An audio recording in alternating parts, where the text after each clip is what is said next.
ሰላም እንደምን አላችሁ? እኔ እግዚአብሔር ይመስገን ደህና ነኝ። አሁን እንግዲህ የመጣሁት አንድ ሰነድ ላጋራችሁ ነው። የዛሬ 90 ዓመት ገደማ የወጣ ዶክመንት አለ። ይህ ሰነድ ሮማን ፕሮቻስካ በሚባል አውሮፓዊ የተጻፈ ሰነድ ነው። በፈረንጆች አቆጣጠር በ1936 የወጣ ሰነድ ነው። እንግዲህ ሰነዱ እንዴት አድርገው ኢትዮጵያን ማፍረስ እንደሚቻል፣ ኢትዮጵያን ለማፍረስ ማንን ማጥቃት እንዳለባቸው የተናገሩበት ሰነድ ነው። እንግዲህ አሁን ሁሉ ሰው ማወቅ ያለበት እኛ ስለ አማራ ሕዝብ ስንጮህ፣ ስንናገር፣ ስንሟገት ዘረኝነት፣ ጠባብነት እንዲሁም ወገንተኝነት የሚመስላቸው ሰዎች አሉ።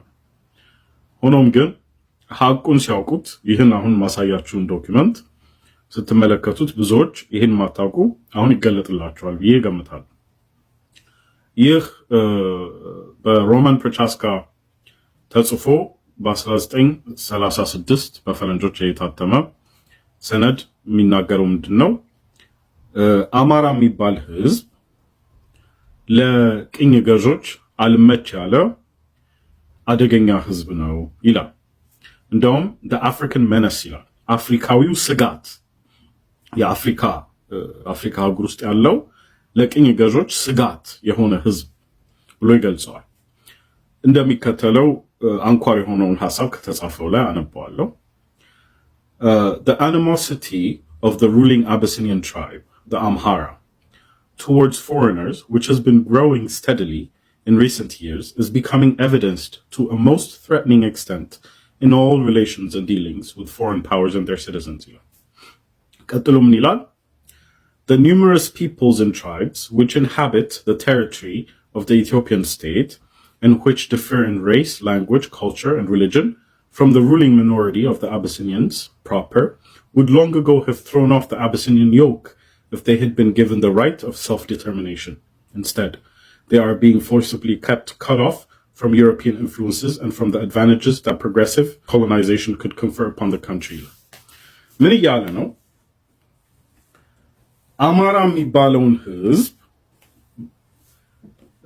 ለማስወገድ እንዲሁም ኢትዮጵያን ለማፍረስና ብሔር ብሔረሰቦች የሚለው ሐሳብ ከዚህ የመጣ ነው። ሲጀመር የተለያዩን ኢትዮጵያ ውስጥ ያሉትን ነገዶች ወይንም ብሔር ብሔረሰቦች በአማራ ህዝብ ላይ አነሳስተን እነሱን ደግሞ እያንዳንዳቸው በሰልፍ ዲተርሚኔሽን ወይንም የራስን እድል በራስ የመወሰን ጽንሰ ሐሳብ እንዲኖራቸው ብናደርግ እንዲሁም አማራን እንዲጠሉና አማራን እንደ ቅኝ ገዥ ተመልክተው እንዲያስወግዱት ሁሉም እሱ ላይ አማራ ላይ እንዲነሳሱ ካደረግን አበሻ የሚባለውን ወይንም አቢሲኒያ የሚባለውን እናጠፋዋለን።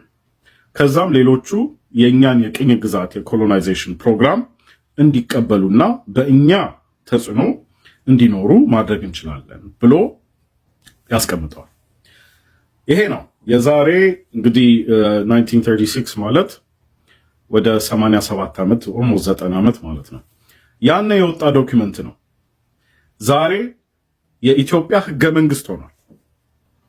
እንዲሁም አማራ የሚባል ህዝብ እየተጨፈጨፈ ያለው ሌሎች ማንነቶች ሁሉ አማራን በጠላትነት እንዲያዩና እንደ ቅኝ ገዥ አይተው የራስን እድል በራስ መወሰን በሚል ሰልፍ ዲተርሚኔሽን በሚል ጽንሰ ሐሳብ የጎሰኝነት ክልል ተፈጥሮ እንዲገነጣጠል ማለት ነው። እንዲሁም ደግሞ አማራ የሚባለው ህዝብ ደግሞ ኢላማ ተደርጎ በሁሉም እንዲጠላ እንዲሁም እንዲሳደድ፣ እንዲጨፈጨፍ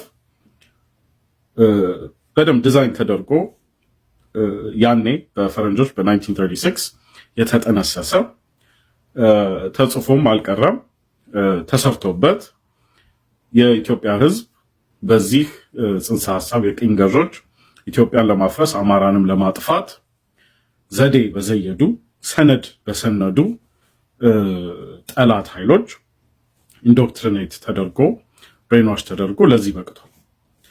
ይሄ የነ ሮማን ፕሮቻስካ ዶክመንት ብሉፕሪንት ነው ዛሬ ላለው ሰቆቃ ዛሬ ላለው ጄኖሳይድ የአማራ ህዝብ ሰቆቃ ዋናው ሰነድ ዋናው ብሉፕሪንት ይሄ ነው። እንግዲህ ይህንን ቪዲዮ ሁሉም ሰው እንዲሰማው ሁሉም ሰው እንዲያውቀው በማዛመት ለሁሉም እንዲዳረስ እናድርግ። እንዲህ ያሉ መረጃዎችን እያወጣን ንቃተ ህሊናችንን እናዳብር።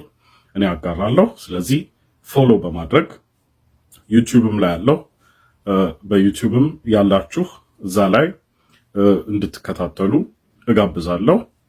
አመሰግናለሁ።